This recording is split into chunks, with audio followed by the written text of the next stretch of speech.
서울에 가면 난지도가 있습니다. 서울 마포구에 난지도가 유명한데 그것은 쓰레기 매립장으로 유명한 거예요. 1978년부터 15년 동안 서울의 모든 쓰레기는 그쪽으로 갑니다. 그래서 15년간 9,200만 톤의 쓰레기가 쌓여서 어마어마한 두 개의 큰 산을 만들었다고 합니다. 그 난지도엔 삼다가 있대요. 삼다도라 그럽니다. 그것은 파리가 많고 먼지가 그렇게 많아요. 그러니까 악취가 풍기는 거예요. 파리, 먼지, 악취 이 세 개가 많은 곳이 바로 난지도다. 270만 제곱미터의 거대한 버려진 땅이에요.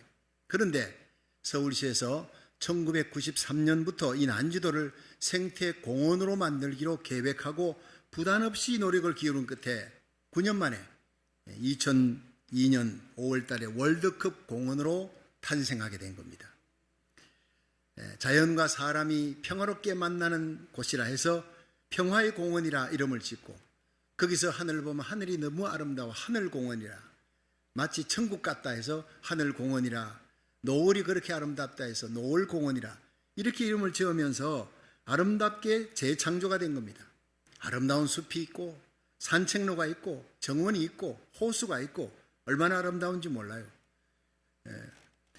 여러분, 그 난지도는 이제는 악취나는 그런 더러운 버려진 땅이 아닙니다. 많은 사람들이 찾는 아름다운 땅이 되어버린 것입니다. 그렇습니다. 우리 인간들도 마찬가지예요. 죄를 짓고 악취나는 우리들, 하나님께로부터 버림받고 하나님을 떠난, 그리고 죄에 매여 일생을 종로로 하며 마귀에게 끌려 죽어 지옥에 던져지는 저주받은 인생, 버려진 인생. 그런데 하나님이 독생자 예수님을 보내셨어요. 인간의 몸을 입고 이 땅에 오셔서 33년 생의 마지막이 십자가입니다. 그 십자가에 흘린 보배 피로 예수님을 영접하는 자는 다 용서해 주시고 씻어 주시고 억만 죄악에서 깨끗게 하여 왕같은 제사장, 하나님의 자녀, 그리스도의 신부 삼아서 영광 가운데 천군 천사들이 헌무하는 자리에 세워준 줄로 믿으시기 바랍니다. 영광의 사람이 된 거예요. 버려진 자리에서 영광의 사람으로 하나님께서 세우셨다는 거예요. 오늘 본문에 보면 마가복음 10장 46절에 버려진 사람이 있습니다. 길가에 버려진 거지입니다. 거기다 소경입니다. 거지도 서러운데 소경까지 됐어요. 소경 거지 바디메오가 그 버려진 곳에서 예수님을 만납니다. 예수님을 만나고 그 인생이 눈이 열리고 완전히 새롭게 창조되어지는 재탄생의 역사가 일어나는 거예요. 이 바디메오의 믿음, 그 신앙을 살펴보면서 함께 은혜 받는 시간 되기를 주의 이름으로 축원합니다. 첫째로, 바디메오는 기회를 놓치지 않은 사람이에요. 우리 함께 마가복음 10장 46절 47절을 읽어봅니다. 시작.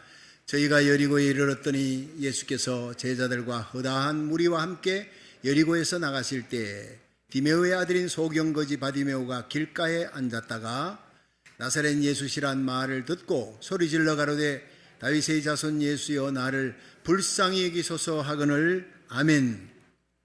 예수님께서 30세 공생애를 시작하시면서 예루살렘을 3번 갑니다.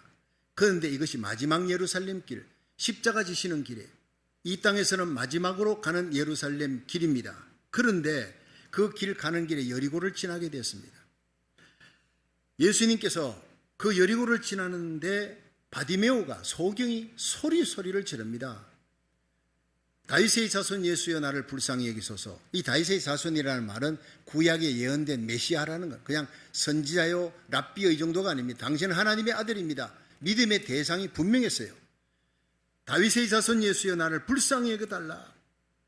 사실 예수님이 예루살렘 가는 길도 드물게 가십니다. 주로 갈릴리 바다, 나사렛, 그리고 가버나움 그쪽이 예수님 사역지인데 그저 1년에 한 차례 예루살렘에 유월절 지키기 위해 가시곤 하셨던 그 아주 드물게 가는 예루살렘 길, 그리고 여리고도 드물게 가는 길에 소경이 예수님을 만난다는 거 아주 어렵습니다.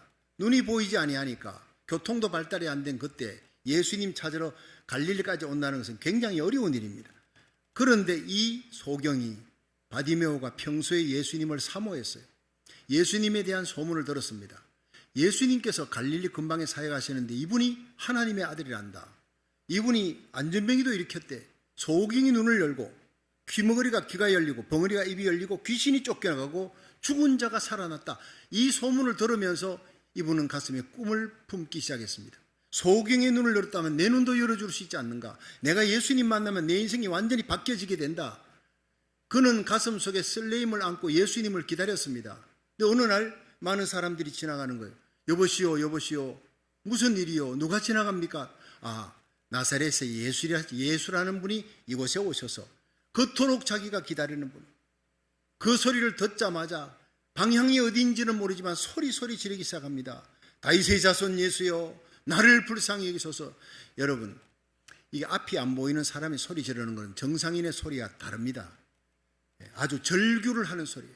막 절규하는 안타까운 그 부르짖는 소리를 계속 지르는데, 여러분, 예수님께서 나중에 그 목소리를 듣고 그를 데리고 와서 고쳐줍니다. 여러분, 기회를 찾은 거예요. 버려진 곳에서, 길가에서 동냥이나 하던 사람, 그렇게 살다 죽어야 될 그런 버려진 곳에서 그는 낙심하지 않았어요. 포기하지 않았어요. 예수님 만나면 난 인생 바뀌어질 수 있다. 내 눈이 열린다. 예수님에게 온전히 소망을 품었다는 거예요. 여러분, 이 세상이 찾을 수 있는 분, 그분을 만나면 세상이 바뀌어집니다. 예수님 밖에 없는 줄로 믿으시길 바랍니다. 주님 품으로 돌아와야 돼. 회개하며 돌아와야 돼. 눈물 흘리며 니느웨가 회개하며 왕으로부터 모든 백성들이 베옷을 입고 회개하니까 그 많은 죄도 용서하고 심판하지 아니하셨던 하나님 아니십니까? 이사야 55장 6절에 보면요, 너희는 여호와를 만날 만한 때에 찾아라. 가까이 계실 때 그를 부르라 했어요. 악인은 그 길을 불의한 자는 그 생각을 버리고 여호와께로 돌아오라. 그러면 긍휼히 여겨주시리라. 하나님께로 나오라. 그러면 용서해 주시리라. 치료해 주시리라. 존귀하게 세워주시리라. 모든 문제 해결하시는 하나님께 나올 수 있기를 축원합니다. 시편 50편 15절에 환난 날에 나를 부르라. 내가 너를 건지리니 네가 날 영화롭게 하리라 했어요. 지금 우리는 모두가 너무나 힘들고 어려운 시기를 살아가고 있습니다. 온 세상이 다 그렇습니다. 그러나 이때가 바로 하나님 만날 때, 여러분, 인류의 역사 속에 이렇게 버려진 시대가 없습니다. 코로나 바이러스가 1년 9개월이 창궐에 넘어가고 있습니다. 이런 버려진 시기에 하나님을 찾을 때, 이때가 바로 하나님의 품으로 달려갈 때인 줄로 믿으시기 바랍니다. 하나님 만나면 그 인생 놀라운 변화가 일어납니다. 나 한 사람 하나님 만나면 내 가족이 살고 내게 속한 자들이 살고 우리 교회가 하나님께로 돌아가 나라 살리길 천번째 기도하며 부르짖으면 고국이 살고 미국이 사는 역사가 반드시 일어날 줄로 믿으시기 바랍니다. 이 미국에 스테네스 다인이라고 하는 유명한 사람이 있었는데 이분이 문둥병이 걸렸어요. 그래서 나환자가 되어서 나환자 수용소에 들어갔는데 그 수용소 안에서 그만 두 눈이 실명이 되어버립니다. 아침에 일어나니까 손가락이 툭 떨어져. 그 다음날 손가락 발가락이 툭툭 떨어져 나가니까 이제는 죽는 날만 기다리는 불쌍한 사람, 절망입니다. 그런데 이 사람이 그리스도인입니다. 예수님을 만난 사람. 주님, 내가 이대로 죽을 것입니까? 무엇인가 남에게 도움을 주며 남은 생에 내가 남을 도우면서 살기를 원합니다. 내가 마지막 남은 인생길에 남을 도울 수 있도록 하나님 도와주세요. 그렇게 기도했습니다. 내 마음속에 하나님께서 이런 생각을 주셨습니다. 너는 지금 남아있는 것이 건강한 정신밖에 없구나. 너의 그 정신으로 버려진 자들에게 희망을 주는 글을 쓰라. 그래서 이분이 또 글 쓰는 재주가 있어요. 혼신의 힘을 다해서 자신이 예수님을 만난 이후에 비참하고 버려졌던 자신의 삶이 얼마나 변화되었는가. 이런 상황에도 불구하고 나는 하늘의 소망을 갖고 천국의 소망을 갖고 살아가는 사람이다. 글을 썼습니다. 그 책이 바로 이제는 외롭지 않다라고 하는 제목으로 나왔어요. 베스트셀러가 됐습니다. 이 책으로 말미암아 불행과 절망에 처한 자들이 놀라운 소망과 용기를 가지게 되었어요.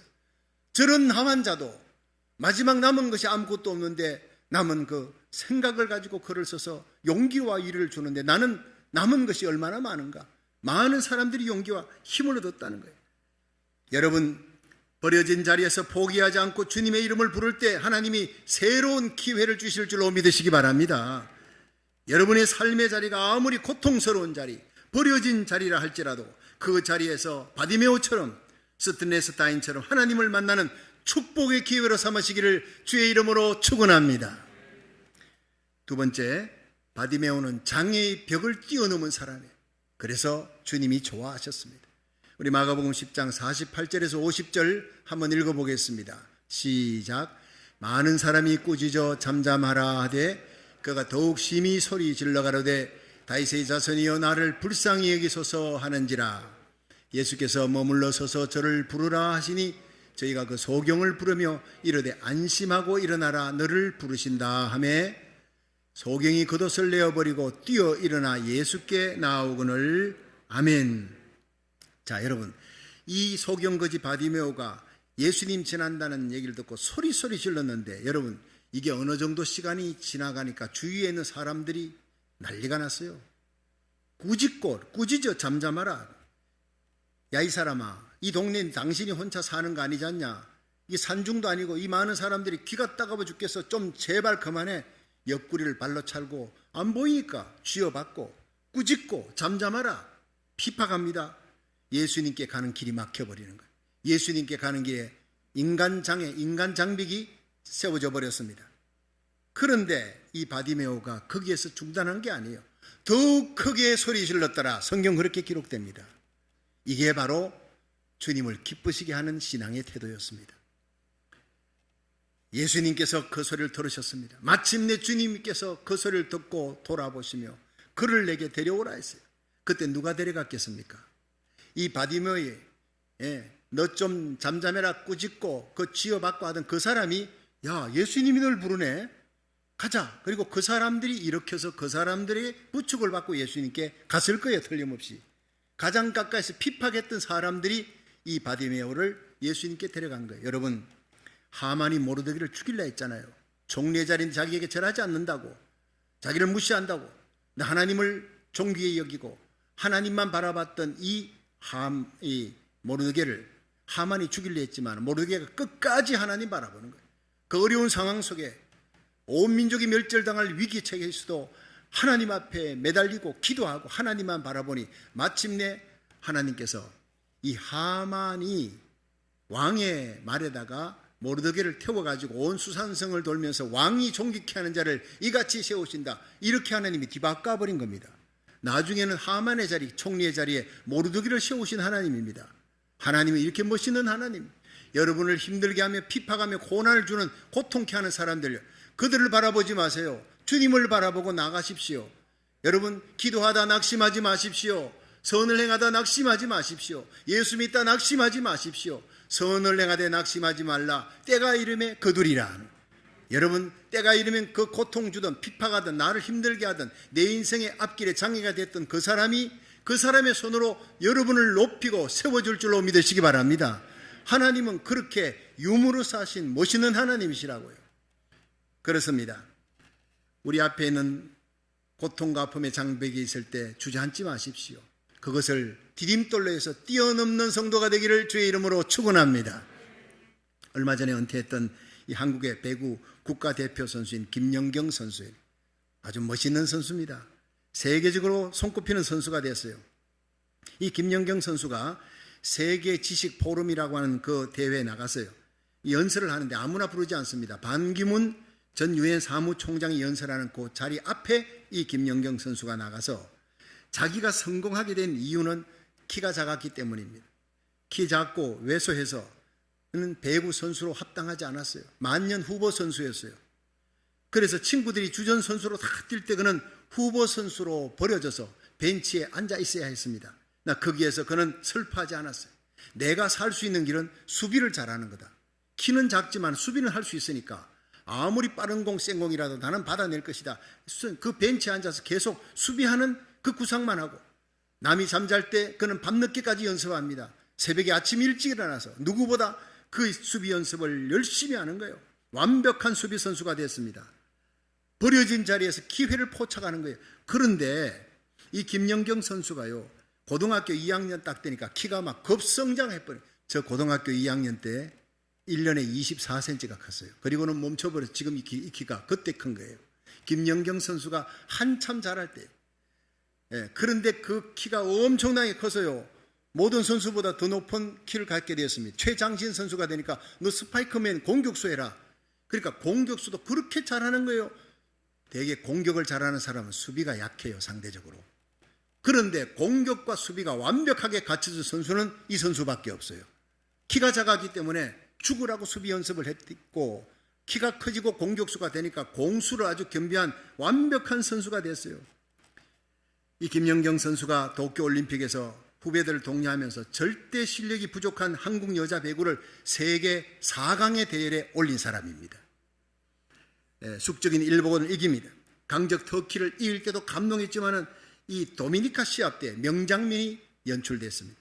도미니카하고 시합을 하는데 큰 점수 차로 이제 패색이 짙어졌어요. 한국이 이길 수가 없는 상황이 되는데 4세트에 들어서자 작전 타임을 요구했습니다. 그리고 모두가 기가 죽어있는 자기 주위에 있는 동료들에게 해보자, 이대로 무너질 수는 없어, 해보자, 후회하지 말고, 시합이 끝난 후에 후회하지 말고 해보자, 이 말 한마디가 동료들의 가슴에 불을 붙였어요. 그래서 팀을 동료해서 기적적으로 도미니카를 3대2로 이겼습니다. 해보자, 후회하지 말고, 이 한마디가 동료들을 기적을 일으키는 놀라운 역사를 일으킨 거예요. 그렇습니다. 패색이 짙은 경기에도 포기하지 않았어요. 긍정적인 믿음을 가졌어요. 적극적인 믿음을 가지고 승리를 주도한 사람이 바로 버려진 자리에서 기회를 포착하는 승리의 주역이 될 줄로 믿으시기 바랍니다. 지금 버려진 이 땅, 거기에서 하나님이 어떤 사람을 찾느냐, 결코 포기하지 않고 긍정적인 믿음을 가진 사람, 적극적인 믿음을 가진 사람, 나를 막고 있는 모든 장애의 벽을, 환경의 벽을 뛰어넘는 사람, 하나님이 오늘도 이런 사람을 찾아서 승리의 주역으로 삼는 줄로 믿으시기 바랍니다. 예레미야 29장 11절에 너희를 향한 나의 생각을 아나니 재앙이 아니라 평안이라, 장래 소망을 주려는 것이라. 너희는 내게 나와 부르짖으라. 내게 기도하면 내가 들을 것이다. 너희가 나를 찾고 찾으면 나를 만날 것이다.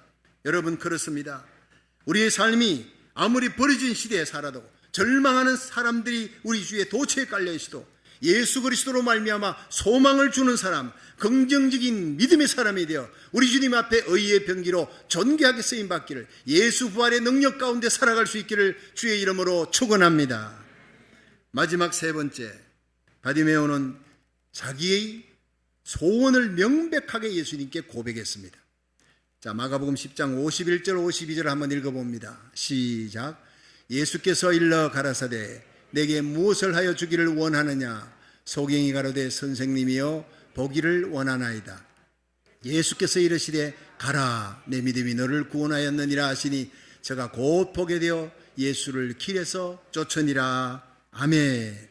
자, 여러분, 이 소경거지 바디메오가 소리 지르고 계속 소리 지르고 사람들이 꾸짖어도 더욱 크게 소리 지를 때 예수님이 그 소리를 못 들었을까요? 다 듣고 계셨습니다. 테스트하고 계신 겁니다. 얼마나 더 애절하게, 얼마나 간절하게 나를 부르느냐, 그런 장벽을 뚫고 너는 넘어올 수 있느냐, 적극적인 믿음을 가졌느냐, 큰 믿음을 가졌느냐, 구원을 받을 만한 믿음을 가졌느냐, 기적을 체험할 만한 믿음을 가졌느냐, 이걸 예수님이 테스트하신 거라고. 마태복음 15장의 수르보니게 여인도 똑같은 얘기 아닙니까? 시돈 지방에 예수님 가셨는데 거기에 수르보니게 여인, 가나안 여인이 흉악기 귀신 들린 딸을 놓고 예수님께 와서 예수 선생님이요, 다윗의 자손이요, 내 딸이 흉악기 귀신 들렸나이다. 불쌍히 여기소서 살려주소서. 예수님이 한 말씀도 대답 안 해요. 오죽했으면 제자들이 나와서 예수님, 동네 사람들이 다 모입니다. 저 소리 지르는 여인을 좀 내어 보내시지요. 제자들이 방해해. 예수님, 난 이스라엘 백성의 잃어버린 양 외에는 오지 아니했다. 딱 잘라 거절해. 그러나 이 여인이 예수님 앞에 와서 주여 저를 도우소서 엎드리는 거예요. 예수님의 입에서 마지막 아주 날카로운 비수를 꽂아버립니다. 여인아, 주인의 상에 있는 떡을 개한테 줄 수 있겠느냐? 이스라엘 백성은 주인의 상에 있는 자녀고 너희들은 개 같은 자들이다. 퀴나리온이라는 헬라어를 보면 더럽고 불결한 떠돌이 개라는 건 주인 없는 개라는 겁니다. 이런 자존심이 짓밟히는데, 뭉개지는데 이 여인이 주님 앞에 나아갑니다. 주여 올소이다. 눈물 나는 장면. 개가 돼도 좋습니다. 자존심이 짓밟혀도 좋습니다. 나는 갈갈이 찢겨도 좋습니다. 내 딸이, 귀신 들린 내 딸이 살아날 수만 있다면 주님의 마음이 감동이 되는 거예요. 십자가 길을 가는 예수님, 우리를 살리기 위해 몸찢어 피 흘리러 십자가 가는 그 길에 예수님의 가슴과 그 여인의 가슴이 불이 붙어버린 거예요. 어찌 여인이 내 마음이 내 마음과 똑같으냐? 사랑하는 딸, 귀신 들린 딸, 세상 사람은 욕해도 나는 포기할 수 없는 그 딸 고쳐주기 전에는 나는 결코 돌아설 수 없습니다. 나는 짓밟혀도 내 딸만 살려주십시오. 오늘 우리가 이런 심정으로 우리 고국을 품에 안고 미국을 안고 우리 자녀들 품에 안고 하나님께 나아가는 저와 여러분 되기를 주의 이름으로 축원합니다. 귀신 들린 땅을 놓고 하나님 흉악히 귀신 들린 내 땅, 내 조국, 이 미국을 살려주셔서 기도하며 나갈 때 반드시 수르보니게 여인의 기적의 축복이 여러분에게도 임할 줄로 믿으시기 바랍니다. 소경거지 바디메오 마찬가지. 소리 질러도 주님은 침묵하고 있어요. 그러나 포기하지 않았어요. 사람들이 꾸짖고 사람들이 밀치고 핍박을 해도 포기하지 않았어요. 가까이 더 가까이 나갑니다. 더 크게 소리 질렀습니다. 예수님께서 마침내 그 사람을 내게로 데려오라. 사람들이 데려가니 너 뭘 하기를 원하냐? 내가 너에게 뭘 해주기를 원하느냐? 선생님이여 보기를 원하나이다. 그 자리에서 나온 거예요. 여러분, 오늘 이 예배 시간에 여러분이 뭐 때문에 왔습니까? 무슨 소원을 품고 왔습니까? 주님께서 물으시면 바로 대답이 나와야 됩니다. 어떤 분은요, 어느 목사님이 2시간이나 새벽에 기도하는 권사님에서 기다렸다가 매일같이 2시간씩 기도하니까 권사님, 어떻게 기도의 제목이 그렇게 많습니까? 뭘 그렇게 기도하느라 2시간씩이나 매달립니까? 기도의 제목이 뭔지 가르쳐 주세요 했더니 아유 목사님, 제가 워낙 기도 제목이 많아 생각이 안 납니다. 그 하나님 어떻게 그걸 응답해 주겠습니까? 응답해도 하나님이 주신 거로 어떻게 알겠습니까? 여러분, 예수님은 이 소경거지 바디메오가 눈을 뜨고 싶다는 거, 그래서 소리 지르는 걸 다 알고 계셨습니다. 그런데 그 자리에 불러가지고 뭘 원하느냐, 왜 묻습니까? 내 입으로 직접 너의 신앙 고백, 너의 소원을 얘기하라는 거예요. 우리가 하나님 앞에 기도하지 않고 얻어지면은 하나님께서는 우리에게 필요한 모든 것을 다 알아도 간구하지 않고 구체적으로 매달리지 않고 얻어지면 이거 우연으로 합니다. 하나님이 준 것으로 생각 안 합니다. 그래서 구체적으로 기도하라는 거예요. 여러분 자녀들 위해, 혼사를 위해, 사업을 위해 뭘 기도를 할 때 구체적이고 분명한 기도의 제목을 갖고 기도하시기를 주의 이름으로 축원합니다. 주여 보기를 원하나이다. 내 눈이 열리기를 원하나이다. 내가 부자 되고 존귀하게 되고 잘 되기 원합니다가 아닙니다. 보기를 원합니다. 분명한 기도의 제목에 사무친 기도의 소원이었습니다. 빌립보 2장 13절에 보면 너희 안에서 행하시는 이는 하나님이시니 자기 기쁘신 뜻을 위하여 너희로 소원을 두고 행하게 하시나니 이러므로 모든 일을 원망과 시비가 없이 하라 그랬어요. 우리가 하나님 앞에 나와 예배드리고 기도할 때 우리 가슴에 거룩한 소원이 불타오르는 예배드리기를 주의 이름으로 축원합니다. 십자가만 자랑하고 예수님만 사랑하고 나를 위해 예수님을 이 땅에 보내신 하나님의 영광만을 위해 살아가는 거룩한 소원을 갖고 예배드릴 수 있기를 축원합니다. 그 소원이 유산되지 않도록 많은 사람들이 유산되어 버려요. 유산되지 않도록 끈기 있게 어떤 어려움이 있어도 매달리고 불태전의 믿음으로 인내하며 기도하라는 거예요. 낙심하지 말라는 거예요. 아브라함은 25년 동안 인내하는 기도로 아들 이삭을 얻었습니다. 갈대아우로 떠나라 떠났습니다. 75세. 그러나 하나님께서 아들을 주리라, 하늘의 별 같은 그런 많은 후손을 주리라 했는데 25년이 지나 100세가 되었을 때 한 명을 주었습니다. 이삭 야곱의 때에 12명을 주었습니다. 하나님은 약속을 이루는데 기다리는 자, 인내하며 기도하는 자를 통해 응답 주시는 하나님인 줄 믿으시기 바랍니다. 아브라함이 소돔성에 롯이 살고 있는 그 소돔성을 하나님이 심판하러 간다니까 6번 매달립니다. 하나님이여 한 번만 눈물겨운 기도로 가까이 나갑니다. 50명 의인이 수도부터 시작해서 45명, 40명, 30명, 20명 마지막 한 번만입니다. 10명만 있어도 그 성을 멸하겠습니까? 아니라 10명만 있어도 그 성을 멸하지 아니하리라. 그런데 그 소돔성은 마침내 멸망당합니다. 의인열이 없었어요. 여러분 세상에 죄악이 많아서 심판하는 하나님이 아니라 의인 10명이 없어. 예레미야 5장 1절에는 의인 한 명이 없어요. 기도하는 의인, 가슴에 불타오르는 열정을 안고 하나님 내 고국을, 이 미국을, 우리의 자녀들을 살려달라고. 이 악하고 패역한 시대에 우리 자녀들이 살아갈 시대가 얼마나 어두운 시대가 다가오는지 내가 압니다. 우리 자녀들 지켜주고 고국과 미국이 마지막 대부흥의 선두주자가 될 때 우리가 선봉장이 되게 하옵소서. 기도할 수 있기를 축원합니다. 그렇습니다. 한 명 의인을 찾으면, 공의와 진리를 행하는 자 한 명이라도 있으면 예루살렘 30만 명의 그 모든 죄인들의 죄를 내가 사해 주겠다고 예레미야 5장 1절은 약속하고 있는 거예요. 죄인이 많아서 심판하는 게 아니라 의인이 눈물로 기도하는 자, 가슴에 불타오르는 소원을 안고 불태전으로 하나님 앞에 매달리는 자 한 명을 지금 찾고 있는 줄로 믿으시기 바랍니다. 그 한 명이 여러분이 되고 그 한 교회가 우리 교회가 되기를 주의 이름으로 축원합니다. 엘리야가 7번이나 매달렸어요. 갈멜산에서 간절히 두 무릎 사이를 파묻고 들어가. 마침내 3년 6개월 동안 닫혔던 하늘에 축복의 장마비가 쏟아져 내렸어요. 모니카는 자기 어머니 가슴을 발로 차고 나간 어거스틴을 위해 13년을 기도했습니다. 눈물로 기도했습니다. 마침내 13년 만에 돌아옵니다. 위대한 탕아 어거스틴이 위대한 성자가 되는 순간이에요. 소원을 품고 인내하며 기도하는 사람, 마침내 하나님께로부터 응답받을 것입니다. 예레미야 33장 2절에 이를 행하는 여호와, 그 일을 지어 성취하는 여호와, 그 이름을 여호와 전능자라 하는 이가 가라사대 너는 내게 부르짖어라. 내가 네게 응답할 것이고 네가 알지 못하는 크고 비밀한 일을 보여주리라 했습니다. 여러분, 이 어둡고 암울한 시대를 살아가는 여러분들이요, 바디메오처럼 버려진 자리에서 주님을 만나는 기회를 잡으시기를 주의 이름으로 축원합니다. 어떤 어려운 장벽이라도 기도하며 예배드리며 나갈 때 어떤 어려운 장벽과 어려운 장애물이 있더라도 이겨낼 수 있는 적극적인 믿음을 가지고 가슴속에 소원을 품고 인내하면서 기도하십시오. 마침내 응답의 영광, 승리의 영광을 차지할 때까지 기도에 승리하시기를 주의 이름으로 축원합니다.